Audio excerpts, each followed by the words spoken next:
All right, Biracial in a Racial America, Part 2, Market.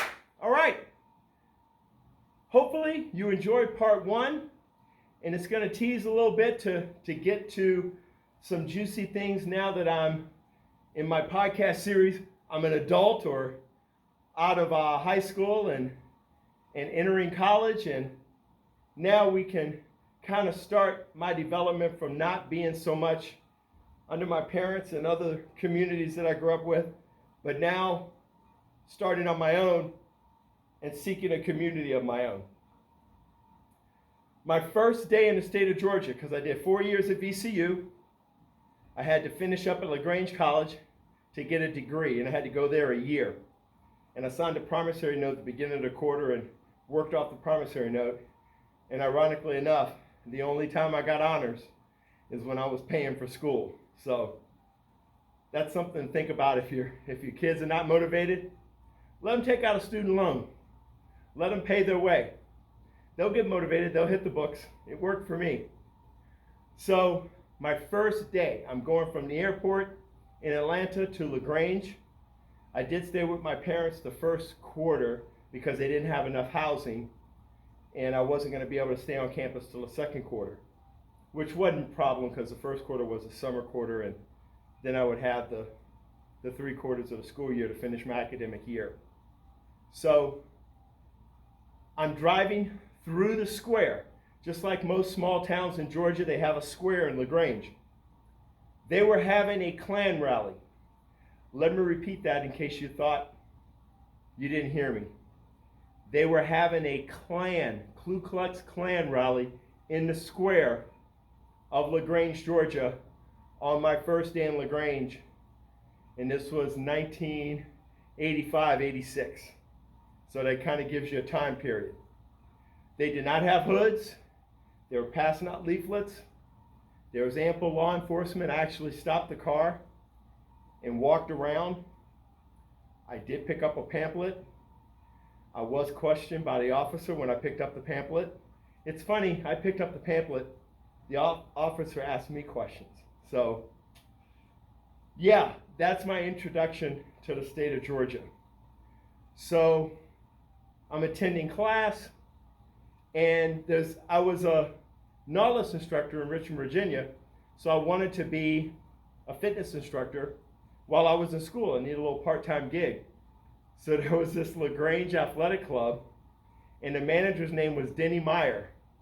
So I went in, introduced myself. Hello, Denny Meyer. My name is Robert Dothard. I'm a certified Nautilus instructor.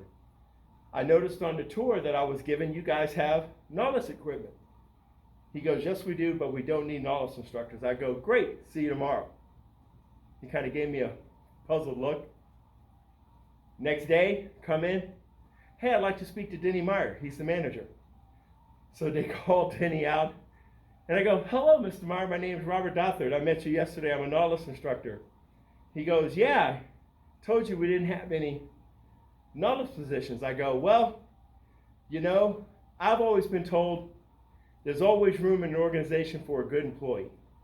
So I'm willing to do whatever job you need done for the opportunity to be a Nautilus instructor. He goes, well, I can't think of anything, but give me your information and I'll get back with you if that happens. I go, great, see you tomorrow. He sort of squinted. Next day, paged him again. He goes, Robert, if I give you a job, will you leave me alone? So I did cleaning up of the workout floor. I helped people with equipment. Didn't put together programs like a trainer, just kind of floor help for a few hours, just the part-time gig that I needed. And then at the end, when it wasn't busy, I'd empty the trash and sweep up the place. I started getting people that were asking for me, wanted me to train them, take them through workouts. They had group exercise. I started teaching classes because I thought, oh, that's another way to make money. And back then we used records. So if you're watching this, look up vinyl records with a needle. That's what we used to teach aerobics class back then. I didn't get a mixed tape until I moved to Atlanta late the fall of '86. So, or 86, 87. But it used records up until then, 45s. And we would have to jog in place while the records changed. It was really something. I worked my way up in a short time I was at LaGrange to manager. So I was co-manager. The owner was a construction, he owned a construction company, Steve Langford, in LaGrange, and his sister was kind of the admin manager. Denny Meyer went back on the golfing tour where he was taking a break to rehab an injury. So when he went back on tour, the owner said, hey, would you like to manage it, co-manage with Robert? He seems to have a good grasp of everything in a workout room. This was a 2-floor studio. Upstairs with the weight training and group exercise and racquetball. I was very familiar with that, playing racquetball on base for most of my high school years. So we co-managed the facility. One of the things we did as co-managers, this is probably, I'm now well into my second quarter at LaGrange, and we brought in this sales guy from a studio called Sports Life in Atlanta, and he was teaching us how to sell. And I remember he was like, sell me this pencil. And you know, the owner's sister, she goes, well, this pen writes well, and you know, you see the quality of the line and blah, blah, blah. And he asked me to sell him the pencil. And I said, what are you looking for in a pencil? He goes, what are you doing after college? So his name was Jerry Alice. He was one of the 4 owners of Sports Life, and actually was recruited to Sports Life before I even graduated from college. So total God thing. He's like, hey, this knucklehead's gonna need a job. So he allowed me to work in something I was good at the LaGrange Athletic Club. I did have to show a little persistence and ingenuity to get that job, but come on, the Sports Life job, that was just laid right in my lap. So I graduated from LaGrange, moved to Atlanta, get a little apartment, ended up pairing up with some trainers here and there to share the rent. You know, it wasn't unusual for fitness people to room together, so not a big deal and a whole lot of fun. Fitness people are a blast. But I was what's called a health coordinator, so I sold memberships and I taught aerobics. And I worked the floor. Again, personal training, not a thing then, okay? Personal training probably wasn't a thing till late 80s, early 90s, as I remember. So I was just kind of floor help to take people through their workouts. We even had heart monitors, believe it or not, that people could wear, and we would get their heart rate. They were huge, and we would get their heart rate. And I remember one of my favorite stories, a guy would walk around the indoor track and he'd have to sit down. And I'd say, hey buddy, why don't I put a monitor on you and I can monitor you from my office, which is right off the track. So he did this, and literally after the first year, he was walking for 30 minutes, no problem. His wife came in and said he was doing cardiac rehab. He had had a heart attack. And she was so thankful that I had taken an interest in helping him.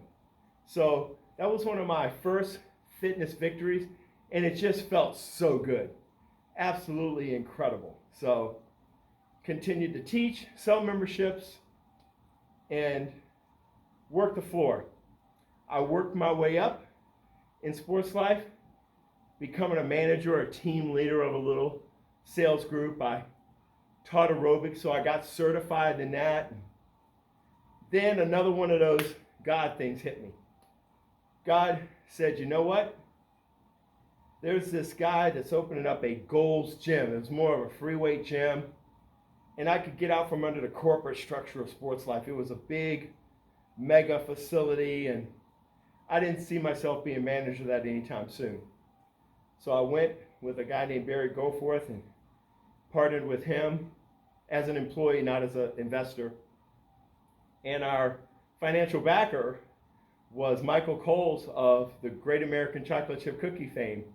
And we opened, or he opened, the first Gold's Gym in the state of Georgia. And the reason that's important, that is the gym where step aerobics was created.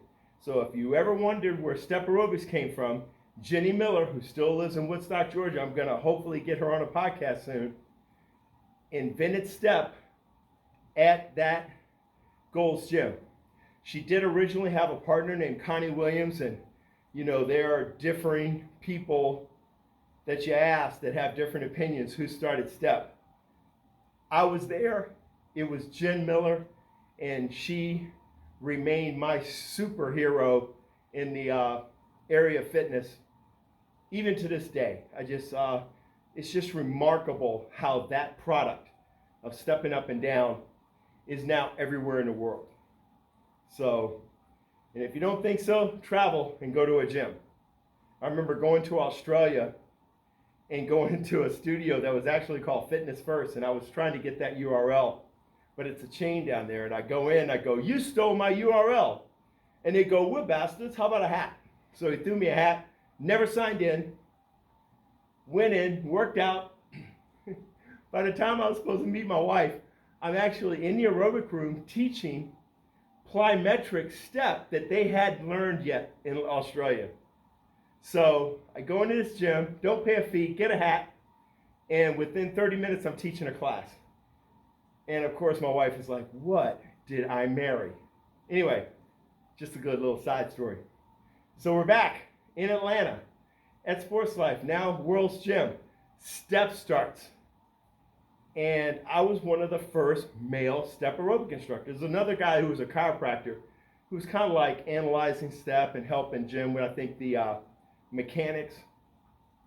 But of course it exploded.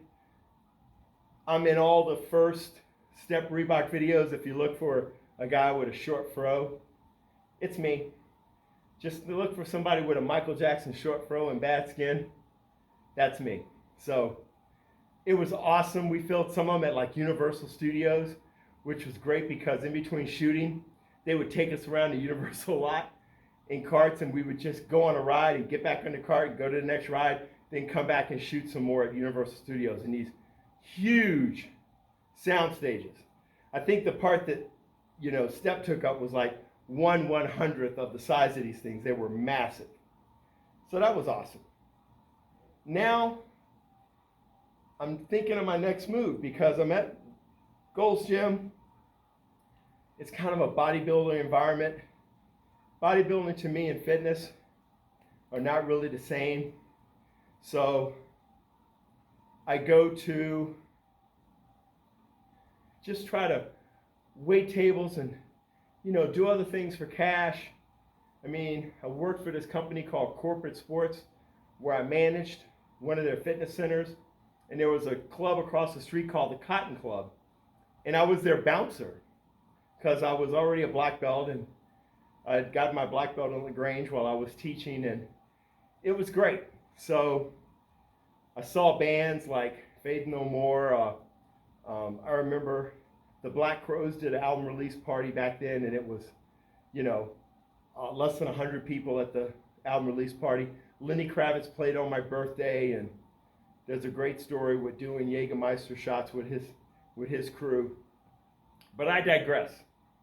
I'm doing odd jobs, managing a fitness center. Now the dating life in Atlanta, if you're a guy, is great. Because when you go out, there would be tables, literally tables of women, like 7 or 8 women. If you had the gumption to go up and talk to them, a lot of times you get shot down, but the odds were ever in your favor. So if you didn't date in the late 80s, early 90s in Atlanta, you didn't want to date because the odds were in the guy's favor. If you were a young lady, man, I hate it for you because we had a lot of knuckleheads out there and very few good, honest, just upright, straightforward men that wanted to date in a Christian, upright way and lead to marriage. That's not how most of the young men rolled that I knew. But dating scene went well. And then I was kind of in purgatory. It was kind of like I heard a sermon about you build your life without Christ, and then it just gets knocked down by life, and you end up building it. That's why, You end up getting in the same relationship with the same person, having the same problems. And I would have to say that happened to me. And I dated primarily, I didn't know my biological mother was blonde hair and blue eyed, but I didn't date. I was attracted to blonde women and white women, but I was attracted to them because they treated me nice.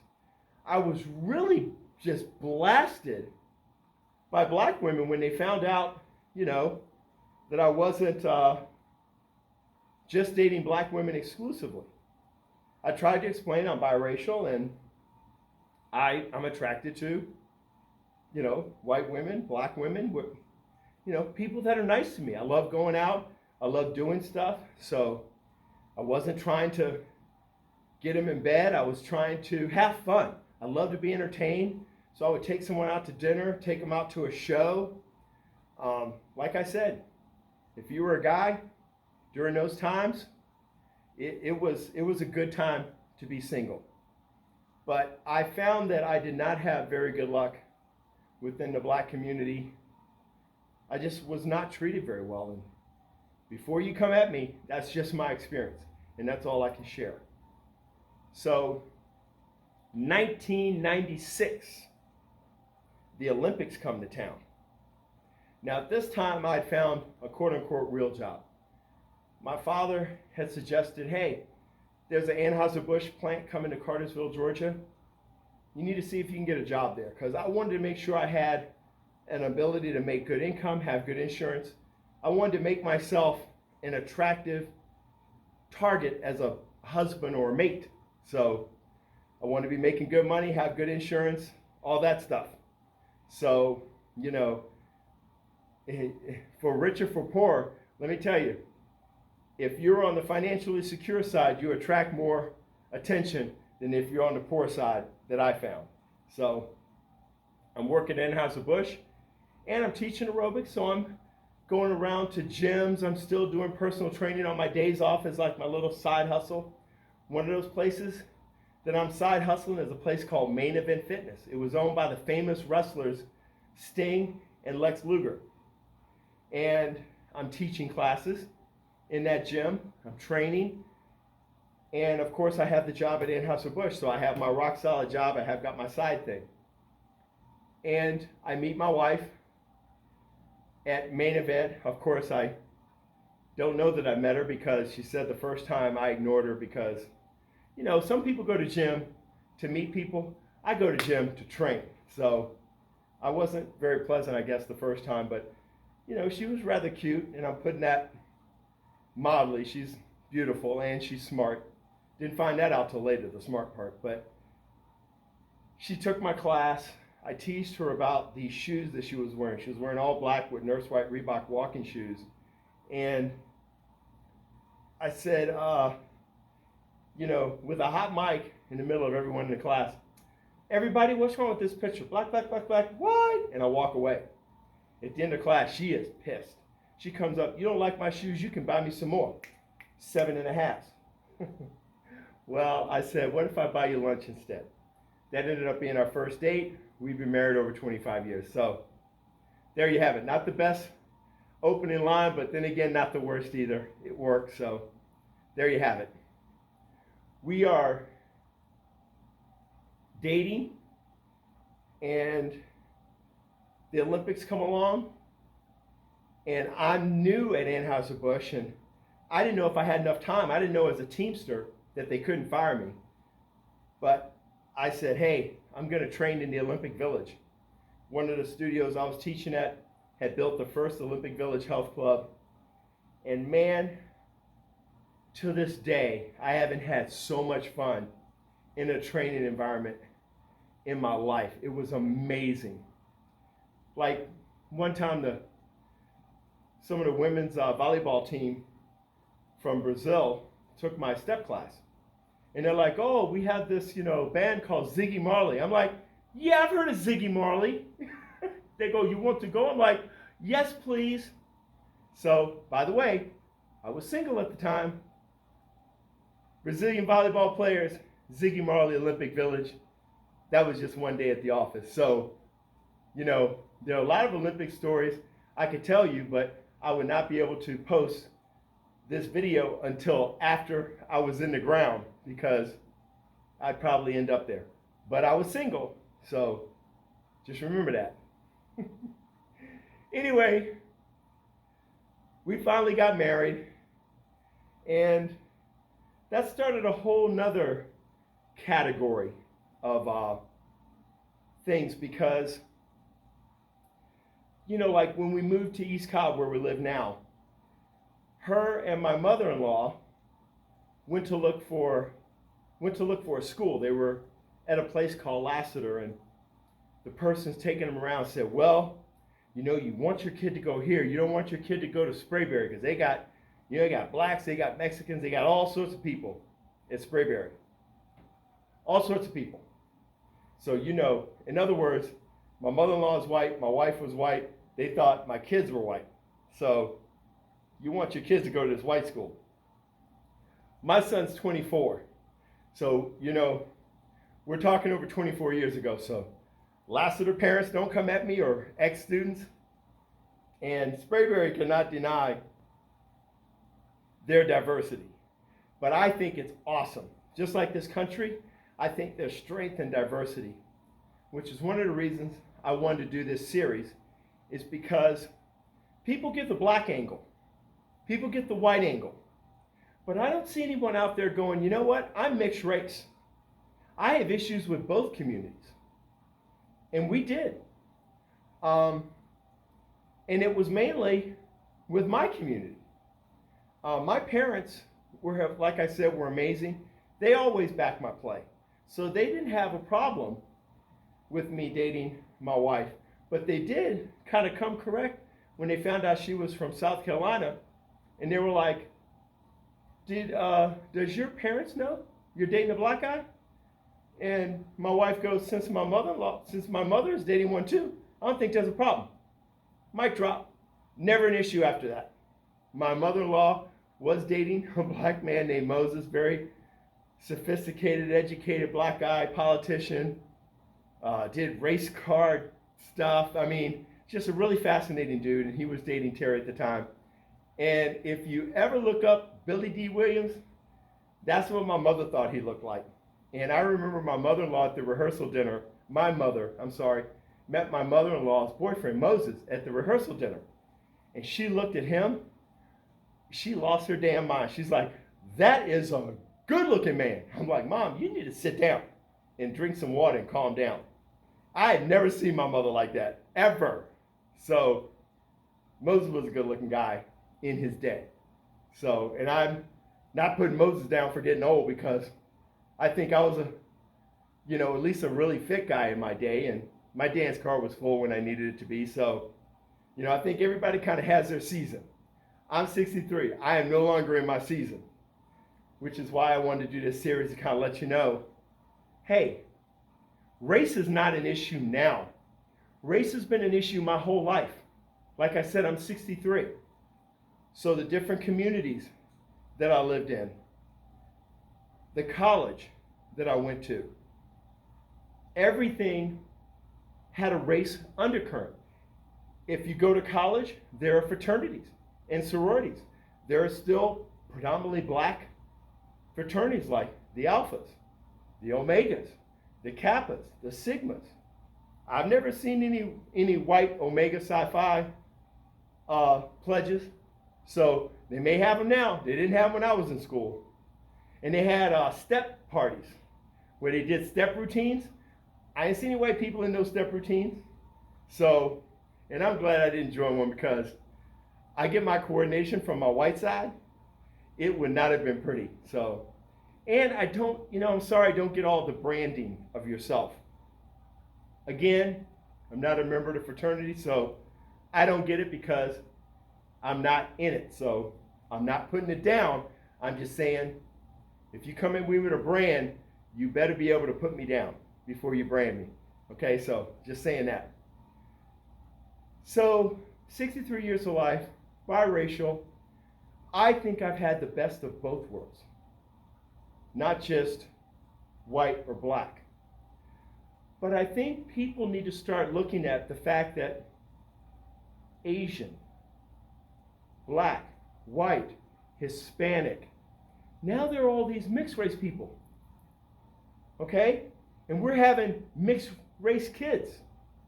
So there's a whole category of people now that don't fall into your buckets, that I call it, or your groups that you want to put people in. Stop doing that. So I gave you homework in the first podcast. You have to go back and find that. This podcast, I want you to stop putting people in buckets. You know, it's the famous Martin Luther King Jr. quote. Don't judge someone by the color of their skin. Judge them by the content of their character. I want people to work with me because I'm a good fitness professional. I can help them improve their health. I can train them professionally. I don't want them training with me because, you know, Robert's biracial. I only hire biracial people. No, I don't want that. So stop putting people in boxes and treat people on the merits. You know, at the time of this podcast, Donald Trump and President Biden are going at it in the elections in November. Hasn't happened yet. And we have, I'm a registered Democrat, so I probably just lost half my podcast audience, but that's fine. But my point is, I don't put all Republicans in a bucket, okay? There are people that I train that are Republican, and I love them to my core. I really think they're good, honest, hardworking, decent people. I think they're being deceived, and they think that voting for Donald Trump is in their best interest. And it makes me sad, okay? It would be like if someone cheated my mother-in-law out of her retirement savings. I wouldn't stop loving my mother-in-law, but I would be sad that she worked so long for her savings and she got cheated out of it. Well, I love this country.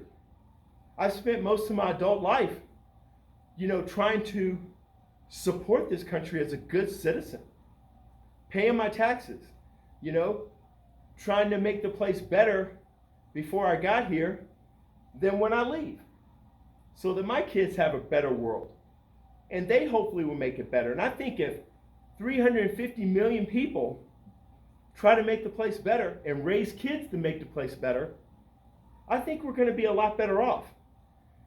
But folks, you can't do that with hate.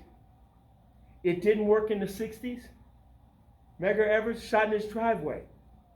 How did that work out? You can't kill a movement by killing people. You can't make your point by being mean to immigrants. You can't make fun of people and demean people and be racist toward people and get a tiki torch and go to Charlottesville and say Jews will not replace us. And speaking of that, at the time of this podcast, the Gaza war is in, it's just a hot mess. And I've been to Israel, and I'm impressed how Israel has developed as a nation. Are they perfect? Way beyond not perfect.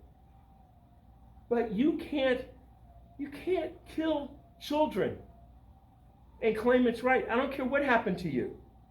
You can't starve people.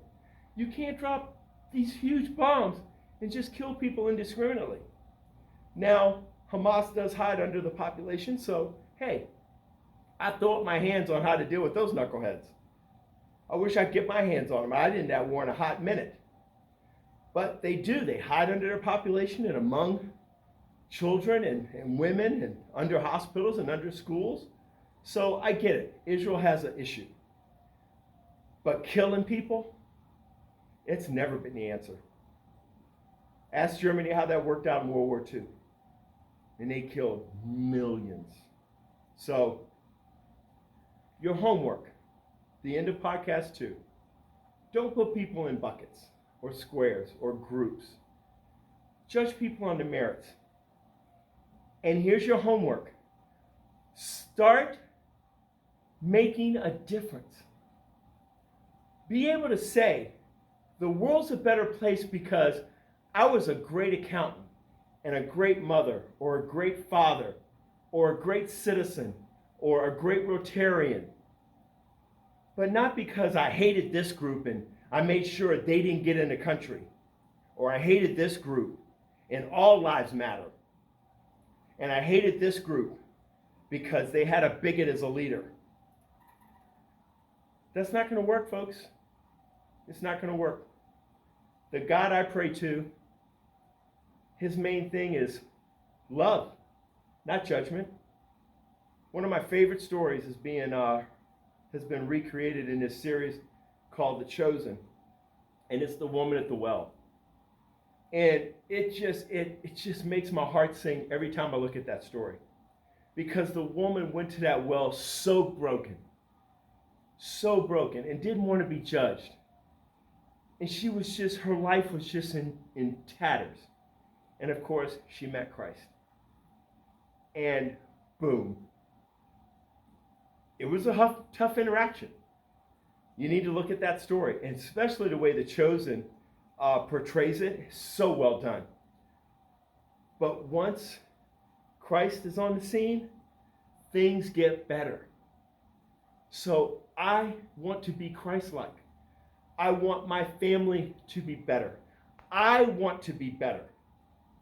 Okay? I want you to be better. My job is taking people that are maybe physically broken or have never been in shape in their life or never worked out because they weren't an athlete, and I try to make their life better. I'm in the better business. I ain't in the judgment business.